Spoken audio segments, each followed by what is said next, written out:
धरने में जाएंगे आप? बिल्कुल जाएंगे, बिल्कुल जाएंगे। जब धरने में जाएंगे आप? बिल्कुल जाएंगे, बिल्कुल जाएंगे। जब आपकी कॉन्स्टिट्यूंसी रही है फूलपुर, हाँ, और वहाँ के किसान आंदोलन में अभी तक आप? हम लोग छात्र राजनीति करके आए हैं, किसी को नहीं डरते हाँ? और हम इनके साना बसाना चल करके धरने में जाएंगे आप? बिल्कुल जाएंगे, बिल्कुल जाएंगे। जब मैं कमलेश यादव, मेरा गांव यहीं आदिपुर है और मेरे पिताजी प्रदेश के मुख्यमंत्री थे। उन्होंने समाज के लिए, क्षेत्र के लिए, गरीब गुरबा की लड़ाई के लिए, महिलाओं के लिए, उनके उत्थान के लिए, किसानों के उत्थान के लिए, छात्रों के उत्थान के लिए, यहाँ के एजुकेशन के लिए, गांव मैंने करीब 50-60 किलोमीटर दूरी होती जनपद से, 1977 से यहाँ पढ़ाई लिखाई की व्यवस्था बनाने के उसमें उन्होंने बहुत से प्रयास किए और जो सामूहिक सामाजिक काम होते रहे उनमें भी उनका बहुत योगदान रहा। मैं उनके सुपुत्र का सहपाठी रहा हूँ, इसलिए मुझे बचपन से यानी हम लोग 88-89 से ही उनके पास बैठने उठने, खाने पीने हर चीज़ का मौका मिला, तो उनसे बहुत कुछ सीखने का मौका मिला।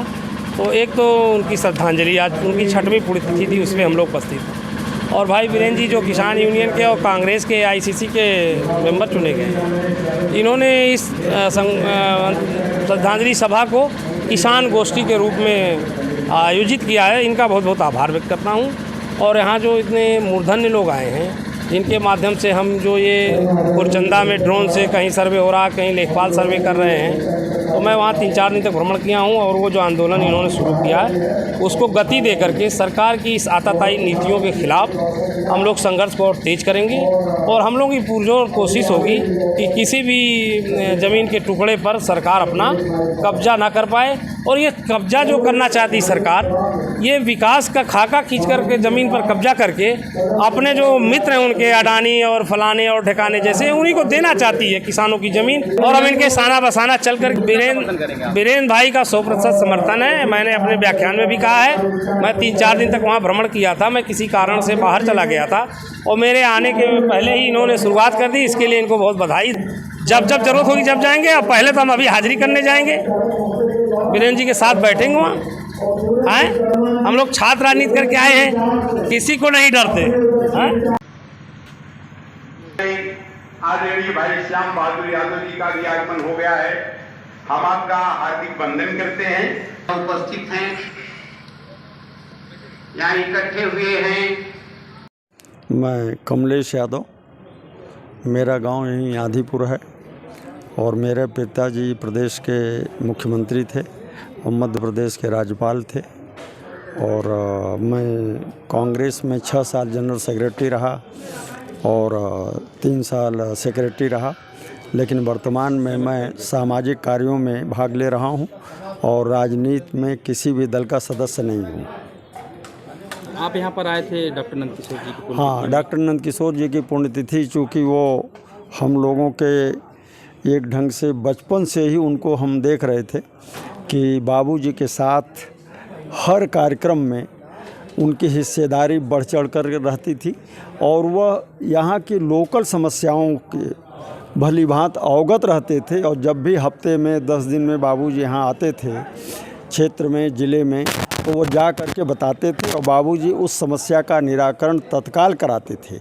और डॉक्टर साहब तो मतलब एक ढंग से समझिए कि घर के सदस्य के साथ साथ राजनैतिक रूप से उनसे कदम से कदम मिला करके चलते थे और हर समय समझिए कि वो साथ ही रह कर के उन्होंने जितनी भी समस्या इधर की होती थी वह फ़ोन के माध्यम से या मिल करके अवगत कराते थे। उसका निराकरण बाबूजी तत्काल अधिकारियों से बात करके कराते थे।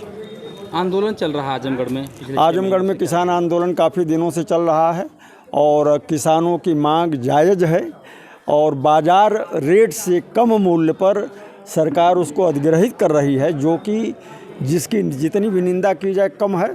और यह सरकार किसान विरोधी है और इतना विरोध कर रही है किसानों की कि किसान के पेट पर लात मार रही है। उनके जो समझिए कि बच्चे हैं उनके भविष्य के साथ खिलवाड़ कर रही है। और किसान आंदोलन तो अभी ये शुरुआत है मैं समझता हूं कि इनको और भी लोगों से संपर्क करना चाहिए और गांव-गांव में जागरण के रूप में किसान को इकट्ठा करना चाहिए, जिससे किसान ये समझे कि ये हमारी समस्या एक गांव की, 4 गांव की, 5 गांव की, 10 गांव की नहीं है, बल्कि ये हम किसानों की समस्या, सारे किसान एक होकर के लड़ाई लड़ेंगे तो निश्चित सफलता मिलेगी। क्या हुआ इसमें? देखिए, आज हमने जो किसान पंचायत की है, डॉक्टर नंदकिशोर जो महान समाज सेवी थे, उनकी याद में किसानों की एक पंचायत हुई है और मधुरी से लेकर के जो पूर्वांचल एक्सप्रेसवे के किनारे ज़मीनों की लूट का पूरा आयोजन किया जा रहा है, पूरी लूट की साजिश की जा रही है। इस लूट के खिलाफ ये पंचायत हो रही है और इस लूट को हम लोग किसी भी हालत में नहीं होने देंगे और आजमगढ़ जनपद में ही नहीं, पूर्वांचल के अगल बगल किसानों की मर्जी के बगैर 1 इंच ज़मीन इस फाशिस्ट सरकार को नहीं लेने देंगे।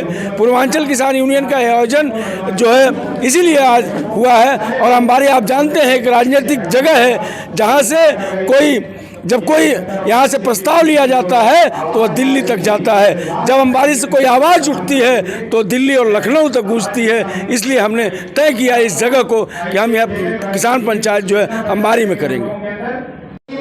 क्या नाम है आपका? राजीव यादव।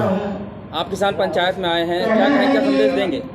देखिए, आज अंबारी में जो किसान पंचायत हुई है, यहाँ पर अंडिका से लेकर मंदुरी तक आंदोलन जो चल रहा है लगातार 6 महीने से, उसके तमाम किसान यहाँ पर मौजूद हैं। और आज यहाँ पर नंदकिशोर जी को याद करते हुए तमाम राजनीतिक दल और सामाजिक संगठनों के लोग यहाँ मौजूद हैं और लगातार उनके बीच में बात रखी गई और सब ने इस बात को एक स्वर में स्वीकारा है कि किसानों के सवालों पर हम कोई समझौता नहीं करेंगे, ज़मीन नहीं देंगे। जो खिरियाबाग से जो लड़ाई शुरू हुई थी कि हम 1 इंच ज़मीन नहीं देंगे, धरती माता का सौदा नहीं करेंगे, आज इस पंचायत में ये सर्वसम्मत से निर्णय लिया गया है कि आजमगढ़ की धरती पर हम ये तय कर लेंगे कि औद्योगिक पार्क, इंडस्ट्रियल कॉरिडोर या एयरपोर्ट के नाम पर ज़मीन नहीं देंगे। और ये आंदोलन आजमगढ़ से व्यापक रूप लेते हुए अब उत्तर प्रदेश में ये सरकार कोई औद्योगिक पार्क, इंडस्ट्रियल कॉरिडोर के लिए ज़मीन नहीं ले पाएगी, किसान समझौता नहीं करेगा।